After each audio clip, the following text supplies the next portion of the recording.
থেকে ছিল। যেহেতু সারা পৃথিবীতে জিনজিয়ানদের বর্তমান যেই অবদান রাখছেন বিভিন্ন দেশে, যারা স্বৈরাচারী ক্ষমতায় থাকেন তাদেরকে পালাবদল করার জন্য জেনজিনরা অনেক শ্রম দিচ্ছেন, সেহেতু আমাদের ভাবনাটা একটু বেশি থাকবে, এটাই স্বাভাবিক। তবে দুদুভাইদের অভিজ্ঞতা নিয়েই তো আমাদের ভাবনা। প্রবাসী যারা ছিলেন তাদেরও একটা ভাবনা আছে।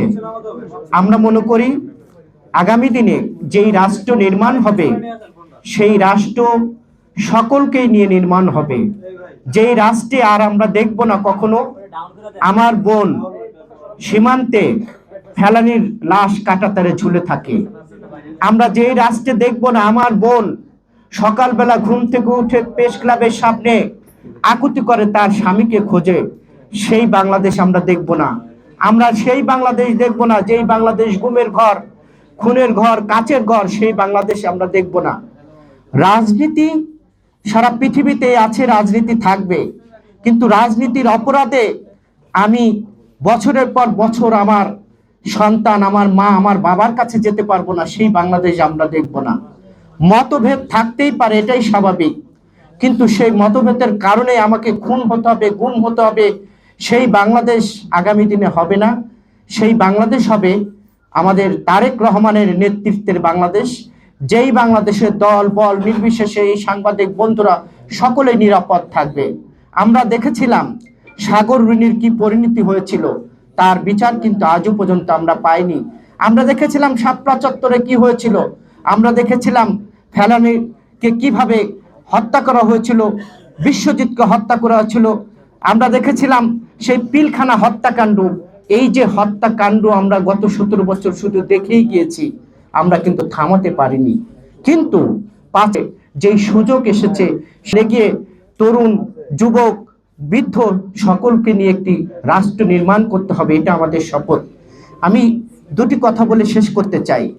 5ই আগস্টের পরে আমরা দেখছি এনসিপির কিছু নেতারা আমাদের রাজনৈতিক অভিভাবকদের কি ধরনের তুচ্ছ তাচ্ছিল্যতা কুরুচিপূর্ণ বক্তব্য দিচ্ছেন। আমি তাদেরকে বলতে চাই, গত 17 বছর যেহেতু শেখ হাসিনা চোখ রাঙিয়ে রাঙিয়ে এবং কুরুচিপূর্ণ বক্তব্য দিত, সেই শেখ হাসিনার ভাষায় যখন এনসিপির নেতাদের কথা শুনি তখন আমরা হতাশ হই, হয়তোবা আবারও এদের ওই শেখ হাসিনার মতোই পতন হবে। আমরা গত পরশুদিন জামাতের একজন নেতা, আমাদের প্রিয় নেত্রী দেশনেত্রী বেগম খালেদা জিয়া ছোট ছেলে আরাফাত রহমান কোকোকে নিয়ে কি ধরনের কুরুচিপূর্ণ বক্তব্য দিয়েছেন, এখানে যারা আছেন আপনারা দেখেছেন। তিনি একটি জন্তুর নাম নিয়ে খারাপ কথা বলেছেন। আজকে সারা বাংলাদেশ উত্তাল। আমি জামাতের কাছে একজন রাজনৈতিক কর্মী হিসেবে প্রশ্ন করতে চাই, এই বক্তব্য যদি অন্য কেউ দিত তাহলে সারা বাংলাদেশে আপনারা কি করতেন, কি অরাজকতা করতেন? কিন্তু আমরা অরাজকতা করতে চাই না, প্রতিবাদও করতে চাই না, নিন্দাও করতে চাই না। তবে একটা জিনিস করতে চাই, আমরা গত 17 বছরে ভারত এবং শেখ হাসিনার চোখ রাঙানোকে উপেক্ষা করে বাংলাদেশের গণমানুষকে নিয়ে যেইভাবে ভারতে আওয়ামী লীগকে তাড়িয়েছি, বাংলাদেশের জনগণকে নিয়ে আপনাদের পাকিস্তানকে তাড়াতে বেশি সময় লাগবে না। পাকিস্তানে আপনারা যাবেন, এই পেয়ারে পাকিস্তান আপনাদের জন্য পারফেক্ট, তাছাড়া পারফেক্ট না।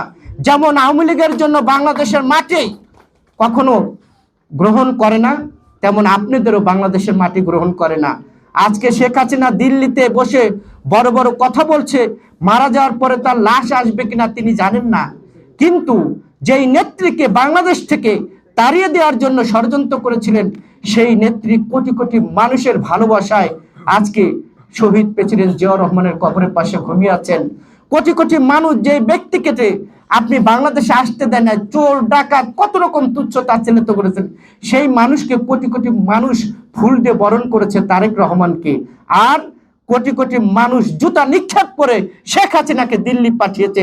তেমনি এই 71-এর পরাজয়ী শক্তিকে আবার কোটি কোটি মানুষ পাকিস্তানকে তাড়িয়ে দেবে। সেই সময় তারা নিজেরাই তৈরি করছে।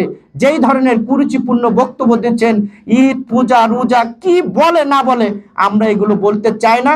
তবে জামাতের আমিরকে আমি একটু প্রশ্ন করতে চাই, আপনি আপনার এই নেতাকর্মীদেরকে থামাবেন? তারা যদি এই লাগামহীন কথাবার্তা বলে তাহলে বাংলাদেশের গণমানুষ আপনাদেরকে তাড়িয়ে দেবে পাকিস্তানে। সকলকে ধন্যবাদ, ভালো থাকবেন, আল্লাহ হাফেজ।